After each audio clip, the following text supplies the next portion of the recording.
Welcome back to Cocktails and Classics, back from our hiatus week with Scott Pilgrim versus the World, 2010 romantic action comedy film. I'm Dylan, joining me as always are Cam and Zach. And to kick things off, get everybody in the right mood this week, we're going to be drinking, we've done gin and tonics before, but this week we're doing the Scott Pilgrim Gin and Tonic, which is gin on the rocks. Because for some reason he orders gin and tonics the whole movie and is only served like, a finger of alcohol or whatever that measurement is. That's a whole finger for you? Damn. You guys have impressive fingers. Your fingers are impressive. You must be very proud. Why are you just going to tee it up like that? Check the show notes below. I mean, I don't have to tell you what it tastes like. It's gin on the rocks. Like, it's going to be juniper-y. It's better than vodka. Maybe not as great as bourbon.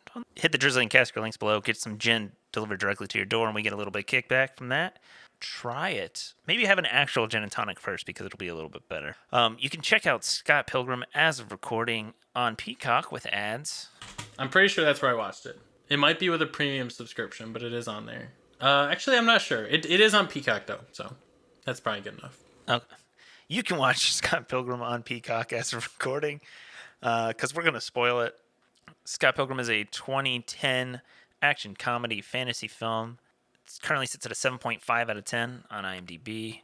It is directed by Edgar Wright, written by Michael Bacall and Edgar Wright, based on the graphic novels by Brian Lee O'Malley. It stars Michael Cera, Mary Elizabeth Winstead, Kieran Culkin, Anna Kendrick's in there, Allison Pill, Aubrey Plaza, Jason Schwartzman, Johnny Simmons, Mark Webber.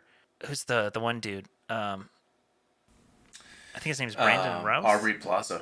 Brandon Routh, the guy who plays the vegan Todd. He was Superman in Superman Returns. Brie Larson is in there. Lots of people who went on. Oh, Chris Evans. Yep. A lot of people who went on to like do loaded. Marvel and.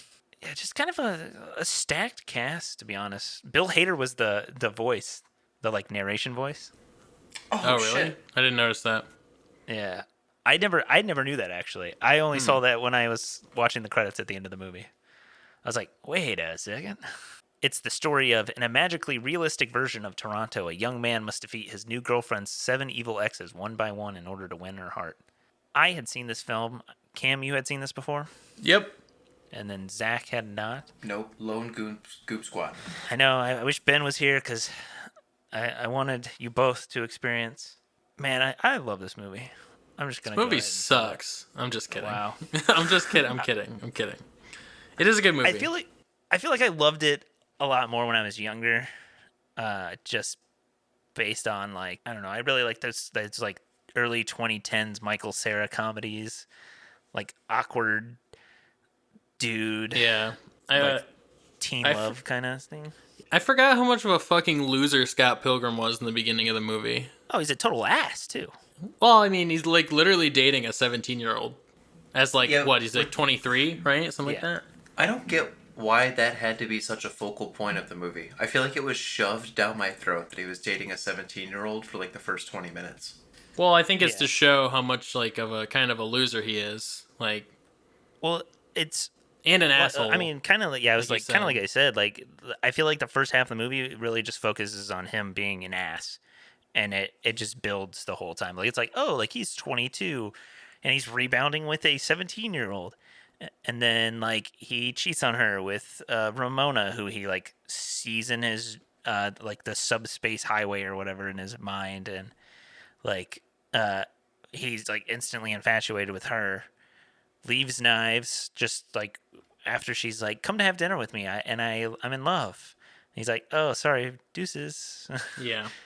And then Well- like at the one point, like he's just increasingly like obviously he's fighting like 6 evil exes at this point, but he's like being a douche to Ramona. She's like, you're just another one waiting to happen, you ass. Yeah. Because, I mean, I think it tries to, like, you're supposed to, like, want to believe in him being the not evil ex, you know? Like, and I think they do a good job of setting it up where he, like, you don't realize it at first, I think, but, you know, he is an asshole. Like, he is kind of set up by the story to be like the hero, but he's also kind of not in a lot of respects as well. Yeah. I feel like that also really comes out more in the graphic novels, like Daddy's an ass. Also, one of the things that's super weird to me is when he tells the story of like Kim, I think is her name, like dating Kim, and Ramona's like, oh, like what's the story there? And he's like, no, I had to fight a 50 tall dude in a purple suit, and like had to fight 98 other guys to get to that guy. That actually happens in the graphic Oh. novel. so I didn't so know like these were that based is on like books. Yeah. yeah, like he's not being like an ass technically there, but like it is like an asshole comment that he makes. It is kind of funny too. I noticed watching the movie that, and the second time he goes through to like fight Gideon, the I forget the guy's character's name. Is it like Cuomo or something? The guy who knows Yeah, everybody at the Cuomo. party. Like he's sitting at the door to the elevator, and he says, "Oh, the comic's so much better than the movie," or something like that. Like just being super meta about the whole thing. God, who was that guy? Nelson Franklin. I feel like he plays the same dude in every movie. What is he in? Let's see. Oh, he's in Veep. Yeah, he in was in Veep for like Veep. 7 years. Yeah, Oh, he he's was Nick, there the graphic whole design time. guy in Office. New Girl, he was Robbie. He was also in Captain Marvel. I think this movie, it's definitely kind of like cult classic at this point, I would say. But I feel like it's definitely an acquired taste. I don't know, because I don't think everyone would love the style of this movie. Oh, yeah, no, it's definitely a unique flavor of movie because it's like it's like it's a film, but then it's also got like graphic novel elements in it, and it's got video game elements in it. They just Did do Seinfeld for like 2 minutes in the movie. Yeah. I mean, there's so many like homages to like different media and stuff. At Yeah, one the point, he's Seinfeld. literally wearing a rock band T-shirt. He's got like a bass, like the rock band icon for a bass on his T-shirt. The cinematography, or at least like the style, is very like 2010s kind of action. Like it's very clean, and there's a lot of like lens flares, and the fight scenes are like kind of like high motion blur action. But I do love, like, I feel like it's a unique style of movie, but I do love it because of that sense. Like I feel like no one else could have directed this movie besides like Edgar Wright, because I feel like it fits his style so well. And honestly, it's probably my favorite Edgar Wright movie. Nah, it couldn't be me. No, you're like Shaun of the Dead. I mean, for real, I think Shaun of the Dead is probably my favorite. This was good. I mean, don't get me wrong, but I like that. I haven't seen it at World's End, but I like Shaun of the Dead. We just watched Hot Fuzz the other day, and I like Baby Driver as well. It's The World's End. I think you're thinking of the Pirates of the Caribbean movie at World's End. Yeah, there's so many end world whatever. There's so many movies, you know. And then there was This Is the End that came out around Yeah. the same time. Yes, That was those also- two always confuse me. Yeah. Hold on. No. Edgar Wright is going to redo The Running Man, apparently. It's been announced. Oh yeah, I see that on IMDb. I'm interested. Stephen King and Edgar Wright? Yes. The Running Man is actually really good, though. I would recommend. Lots of quick cuts. Never seen that either. I've never seen the movie. I'm saying in the new Next version of week. The Running Man, there's gonna be a lot of quick cuts. I like Edgar Wright, but he loves the quick cut. Oh, but it's such a well done like comedic part though, because the quick cut is always done when it's like something very boring. Oh yeah, Like- for sure. Like I was like, it happens in this movie a lot. When he's Like I like say, we were- putting his shoes on and stuff. Yeah, we were He just grabs his jacket. watching Hot Fuzz, and there's a lot of quick cuts in there, like you said, and kind of mundane action shots. Yeah, the big one is Shaun of the Dead was like the first time I noticed where he does the like, it's like him flushing the toilet, brushing his teeth real quick, and Yeah. like putting on his like name badge. That little like quick thing where you're like super high action like quick cuts for like somebody's just getting ready. Right. I don't know. This movie, Scott Pilgrim, is like such a influential movie. I feel like on my meta quotes, that you make when you quote a movie. Like what's the one he says? Oh, like you got to use the L word, Scott. Lesbian? No, the other L word. Lesbians? I lesbian you. Oh, I gotta go pee on her. God, yeah. But I don't know. Could you make this movie today? Why not? Yeah, sure. I don't know why. I mean, it's not that old. Knives I, I Chow f- would need to probably be 18. Yeah, I don't even know if that's true. I mean, I think they show pretty well that what he's doing is not okay. Everybody keeps flaming him for doing it in the movie. Like, I think well, that there's definitely a difference between like doing behavior and glorifying behavior in a movie. Like, I think you can do reprehensible behavior in a movie as long as it's clear that it's reprehensible by the people in that the movie. when the vegan police come in, that like the gelato bit always like that is the one quote I always quote, and everyone's like, "What the fuck are you talking about?" It's like you willingly ingested gelato. Gelato's not vegan. It's milk and eggs, bitch. I love that. Chicken's not vegan? That's like my parents. Every time I'm like, I'm vegetarian, my parents are like, chicken's not vegetarian. I'm like, no, it's literally meat. No, Mom. Yeah, like no one is really safe in this movie. It feels like we make fun of vegans. Uh, they make fun of like punk bands. Like I mean, literally, Scott's band is like kind of ass, and they know they're ass, Yeah. but are somehow successful, slightly. Well, they're only successful because of, I don't know. It feels like Gideon's trying to like get under Yeah, Pilgrim's skin. egg them on. Yeah, Yeah. because then what's her face? Envy also like brings them on and like, oh yeah, open the like Yeah. the success is because someone is trying to like piss them off, Right. basically. Piss off Scott in particular. None of the Yeah. others. Like, they don't give a fuck about any of the others. They're just trying to piss off Scott. Like, come open the show for me. No. Zach, what Zach, what was how was it? Your first time, your maiden voyage of Scott Pilgrim.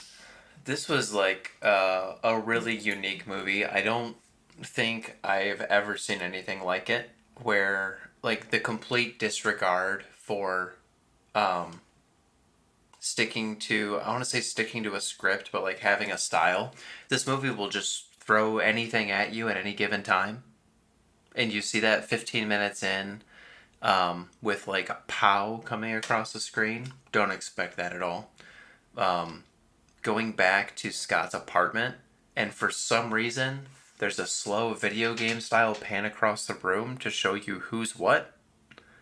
And that goes on for the whole movie, and it's constantly brand new, like this isn't in the style of this movie type of effects that happen constantly. It kept me on my toes. At no point in time was I bored. Yeah, when I saw started the movie and I saw the runtime was like almost 2 hours, I was like, really? This movie's that long? I don't know why. I always thought it was shorter, but I mean, it kind of makes sense when you say like you're not bored watching it. Yeah, the like slow pan across with those like little tiles that pop up is like straight out of the graphic novel. Yeah, there's the like pows and the KOs. Everyone busts into coins and Yeah, it like does the value. But he literally the explodes into coins.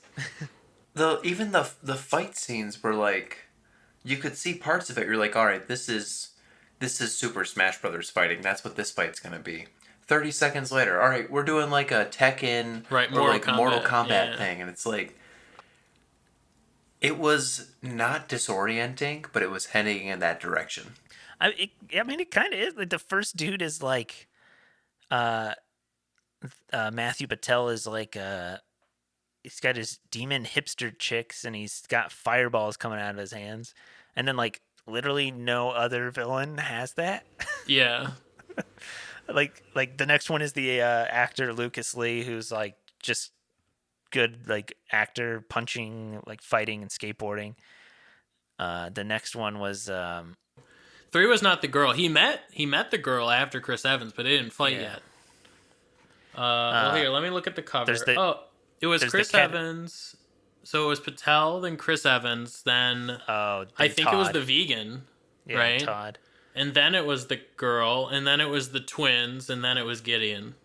Yeah. Well, I guess Todd has his vegan powers Yeah, that he he has then his vegan loses. powers. It's funny because Patel, like the intro to the fight, he starts fighting, and he's like, "What are you doing?" He's like, "You didn't get my email." He's like, "I skimmed it. I emailed you explaining all of this." It's funny because that's how I got that.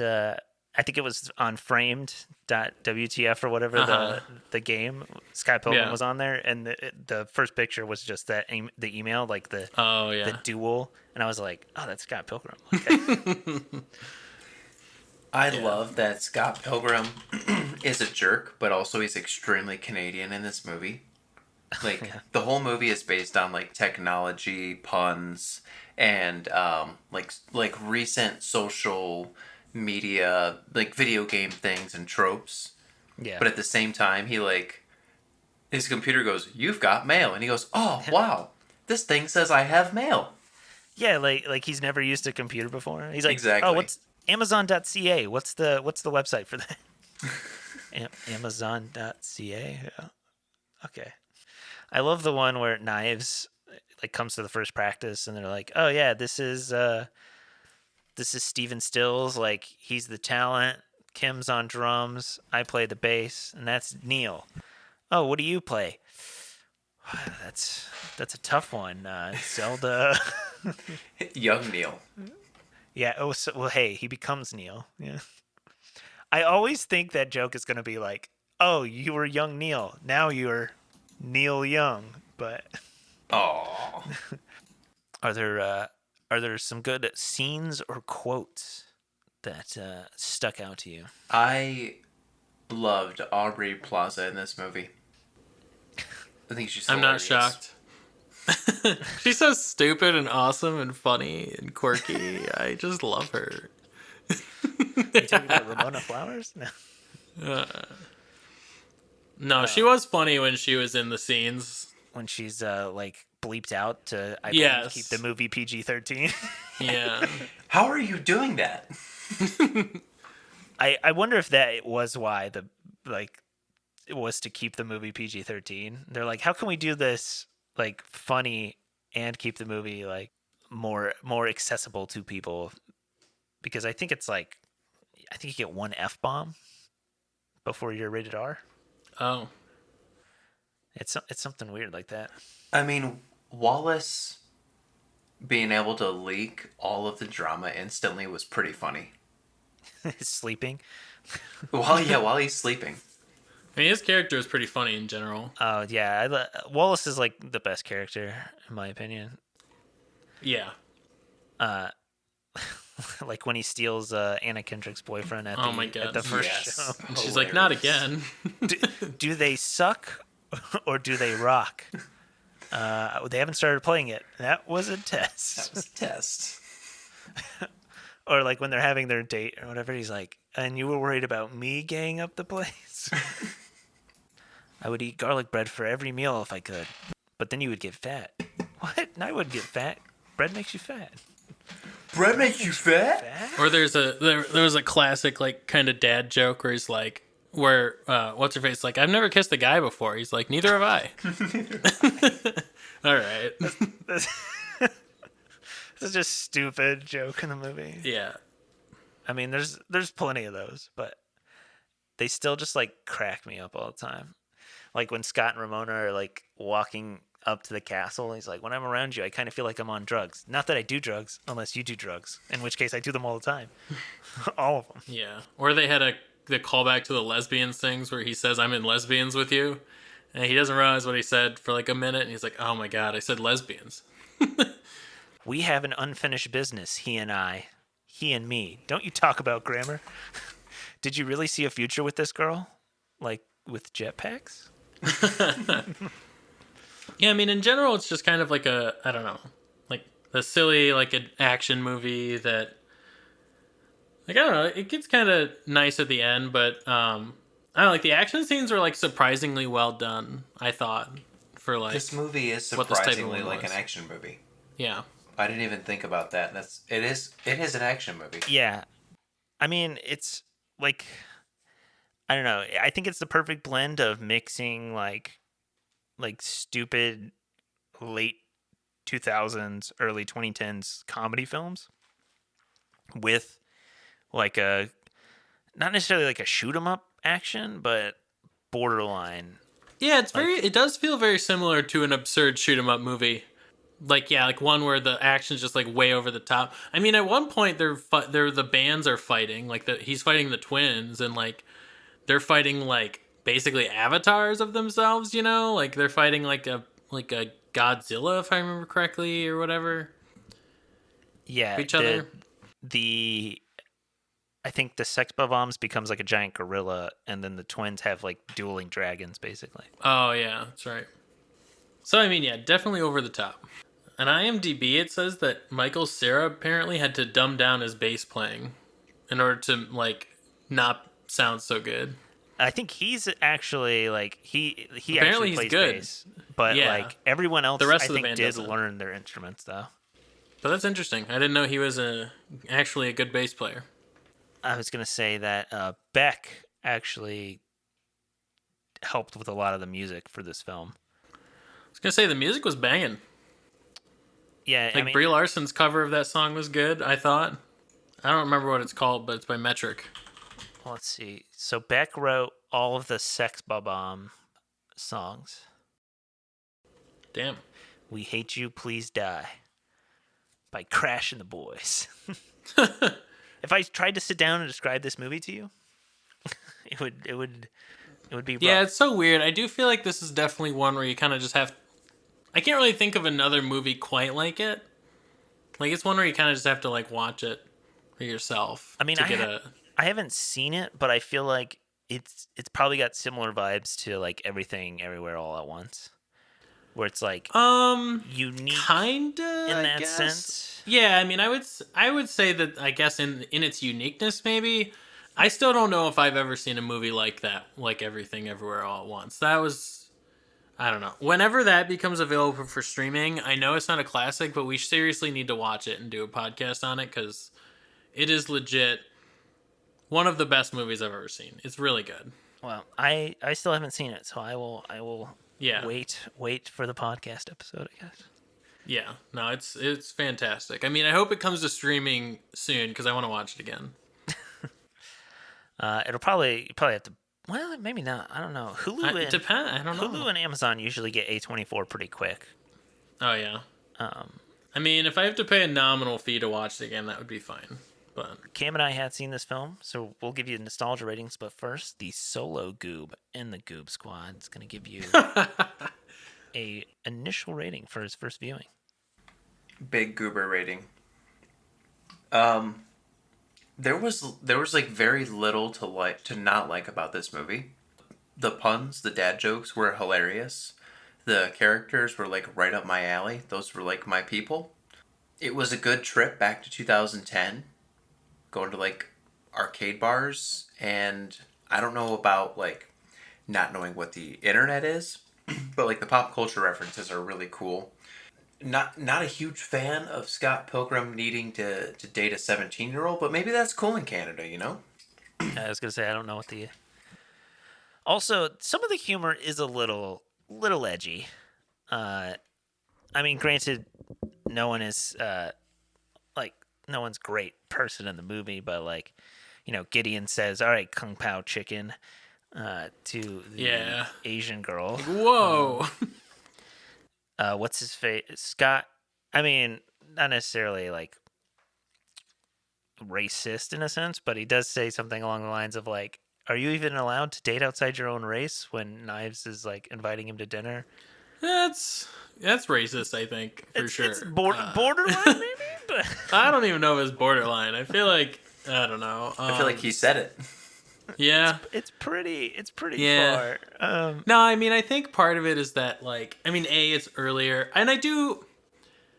it's hard because, like, on one hand, it's like, yeah, these aren't great people, but I do feel like there's a way to show that and still have, like, jokes that are degrading, but not, like, I feel like part of it's just, like, being lazy, you know? Like, it's cheesy, but it's also kind of lazy. It's like, all right. Yeah. Like, it feels like there would be a better way, like, a more clever way to be, like, to do Yeah. this. I don't know. And I do think humor and that sort of stuff has just changed even in the 12 years Oh, yeah, for sure. since this movie. They did a 10-year anniversary reading of the script and had most everyone back.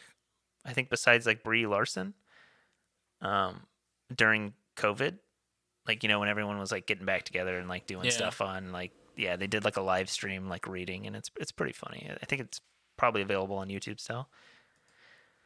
Cam, do you want to go next? Or Zach, are you done? Zach didn't give his final rating. we interrupted him. Sorry, my bad. I like this movie so much I actually watched it twice. 8 out of 10. Wow, nice.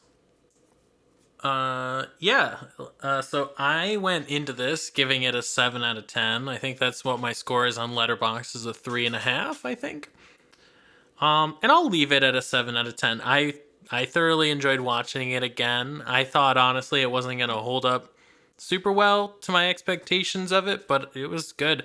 It was even maybe a little better than I remember it, honestly. But I haven't seen it in probably about 10 years. So that's, you know, I wasn't sure what I would think.